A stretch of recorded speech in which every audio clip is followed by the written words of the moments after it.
ఇండోనేషియాలోని Bali మరియు లాంబాక్ ద్వీపాల మధ్య ఉన్న రేఖను డాలస్ లైన్ అని అంటారు. ఈ రేఖను ఎటువంటి చేపలు, జంతువులు, పక్షులు క్రాస్ చేయలేవు.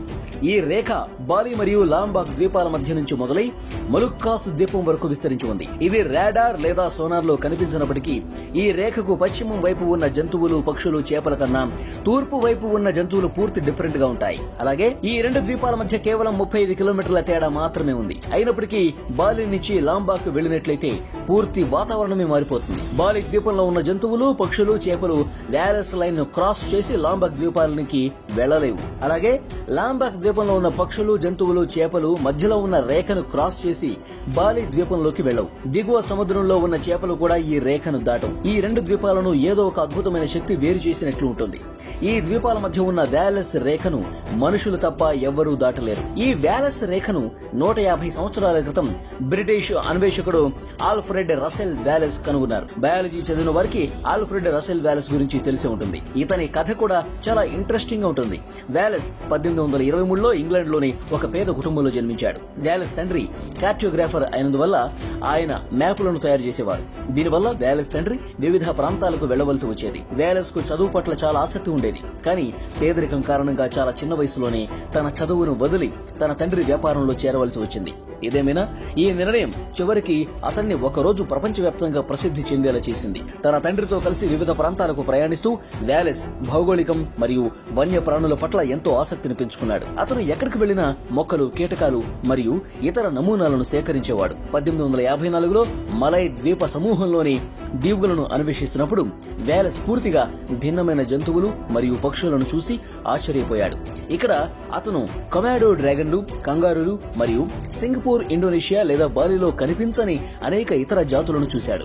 వ్యాలెస్ మరియు అతని సహచరులు బాలి మరియు లాంబాక్ ద్వీపాలలో ఎందుకు ఇలా జరిగిందో తెలియక అయోమయంలో పడ్డారు. ఈ సమయంలో వ్యాలెస్ మలేరియా వ్యాధి బారిన పడి అదే ద్వీపంలోని ఒక గదిలో ఉండాల్సి వచ్చింది. కానీ ఈ అనారోగ్యం సమయంలోనే అతనికి ఈ అదృశ్య రేఖ గురించి ఆలోచించే సమయం లభించింది. ఇప్పుడు అతనికి ఒక అద్భుతమైనటువంటి ఆలోచన వచ్చింది. ఆసియాలో పులులు మరియు ఏనుగులు వంటి అన్ని జంతువులు బాలిలో ఉన్నాయని అతను గమనించాడు. అయితే లాంబాక్ లో, ఆస్ట్రేలియాలో కనిపించే కంగారులు మరియు కోలాస్ వంటి జంతువులు ఉన్నాయి. వ్యాలెస్ అనేక మిలియన్ సంవత్సరాల క్రితం ఆసియా మరియు ఆస్ట్రేలియా అనుసంధానించబడిన సిద్ధాంతాన్ని ఇక్కడ ప్రతిపాదించాడు. అయితే సమయం గడిచే కొద్దీ మంచు కరిగి సముద్ర మట్టాలు పెరిగి ఆసియా మరియు ఆస్ట్రేలియా మధ్య ద్వీపాలను సృష్టించాయి. పశ్చిమం వైపు ఉన్న జంతువులు బాలి మరియు ఆసియాలో ఉన్నాయి. తూర్పు వైపున ఉన్నవి లాంబాక్ మరియు ఆస్ట్రేలియాలో ఉన్నాయి.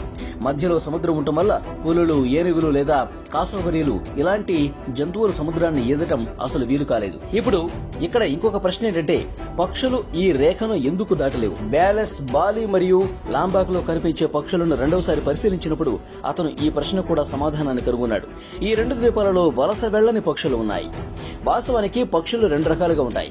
వేల కిలోమీటర్లు ప్రయాణించే వలస పక్షులు దక్షిణ ధ్రువం నుండి ఉత్తర ధ్రువం వరకు ప్రతి సంవత్సరం 90,000 కిలోమీటర్ల దూరం ప్రయాణిస్తాయి. అదేవిధంగా సైబీరియన్ క్రేన్లు 5 నుంచి 10,000 కిలోమీటర్ల దూరం ప్రయాణించి చలికాలంలో రష్యా నుండి చైనా, భారత్ మరియు పాకిస్తాన్ లాంటి దేశాలకు చేరుకుంటాయి. అలాగే ఈ పక్షుల రెక్కలు ఎంతో ప్రత్యేకంగా ఉంటాయి. ఇలాంటి రెక్కలను ఈ పక్షులు కలిగి ఉండటం వల్ల సముద్రాలపై ఎక్కువసేపు విమానంలో ప్రయాణించగలవు. అయితే తూర్పు ఆసియా మరియు ఇండోనేషియాలోని పక్షులు వలస వెళ్లవు. అంటే అవి పుట్టిన ప్రదేశం నుంచి 1 నుంచి 2 కిలోమీటర్ల పరిధిలో మాత్రమే తిరుగుతూ ఉంటాయి. అందువల్ల ఈ పక్షులకు 35 కిలోమీటర్ల సముద్రాన్ని దాటడం అసాధ్యంగా మారిపోయింది. జంతువులు మరియు పక్షులు ఈ రేఖను ఎందుకు దాటలేదో ఇప్పుడు మీకు అర్థమై ఉంటుంది. కానీ చేపలు అలాగే ఇతర సముద్ర జంతువుల సంగతి ఏంటి? ప్లేట్ టెక్టోనిక్స్ భావన ఆ సమయంలో కనుగొనబడలేదు. కాబట్టి వ్యాలెస్ దీన్ని అర్థం చేసుకోలేకపోయాడు. మన భూమి యొక్క మృదువైన ఉపరితలం క్రింద అనేక కదలికలు జరుగుతూ ఉంటాయి. మన భూమి యొక్క క్రస్ట్ యొక్క ఉపరితలం క్రింద ఒకదంతో ఒకటి ఢీకునే అనేక ప్లేట్లు ఉంటాయి. ఇది మన గ్రహం మీద ఎన్నో మార్పులకు కారణమవుతోంది.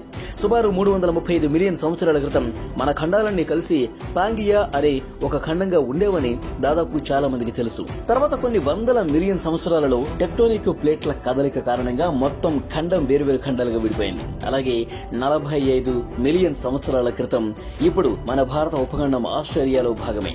టెక్టోనిక్ ప్లేట్స్ కదలిక కారణంగా అక్కడి నుంచి విడిపోయి యూరేషియన్ ప్లేట్ తో కలిసింది. ఇలా కలవటం వల్ల రెండు పలకలు పైకొచ్చి నుంచి ప్రపంచంలోనే అతిపెద్ద పర్వత శ్రేణి ఏర్పడింది. దీనినే ప్రస్తుతం హిమాలయాలు అని పిలుస్తున్నారు. ఈ పర్వత శ్రేణులు చాలా అస్థిరంగా ఉంటాయి. అందువల్లే చాలా భూకంపాలు ఇక్కడ నుంచి ఉద్భవిస్తాయి. అందుకే దక్షిణాసియాలో అత్యధిక భూకంపాలు హిమాలయాల నుంచి ఉద్భవిస్తూ ఉంటాయి. అదేవిధంగా మలేషియా, సింగపూర్ మరియు ఇండోనేషియా యొక్క మొత్తం ప్రాంతం కూడా పెద్ద టెక్టోనిక్ మార్పుతో ప్రభావితమైంది. అందుకే ఇక్కడ తరచుగా అగ్నిపర్వత విస్ఫోటనాలు జరుగుతూ ఉంటాయి. ఈ ద్వీపాల మధ్య పర్వసానం కారణంగా నీటి ప్రవాహాలు చాలా బలంగా ఉంటాయి. అందువల్ల కేవలం 35 కిలోమీటర్ల దూరంలో ఉన్నప్పటికీ కొమోడో డ్రాగన్లు బాలి దీవులను ఈదలేవు. అక్కడి నుంచి ఈ దీవులకు చేపలు రావు. అందువల్ల ఈ అదృశ్య రేఖకు టెక్టోనిక్ ప్లేట్ మార్పులు అతిపెద్ద కారణమని వ్యాలెస్ నిర్ధారించుకున్నాడు. వ్యాలెస్ యొక్క సిద్ధాంతం అతని మరణం తర్వాత 150 సంవత్సరాలకు సరైందని నిరూపించబడింది. మన ప్రపంచంలో అనేక ఇతర ఆసక్తికరమైన మరియు రహస్యమైన ప్రదేశాలు ఉన్నాయి. వీటి గురించి రాబోయే వీడియోలో తెలుసుకుందాం. ఫ్రెండ్స్, ఈ వీడియోను మీ స్నేహితులకు షేర్ చేయండి. అలాగే మా ఛానల్ను సబ్స్క్రైబ్ చేసుకోండి. మరో ఆసక్తికరమైన వీడియోతో మళ్ళీ కలుద్దాం.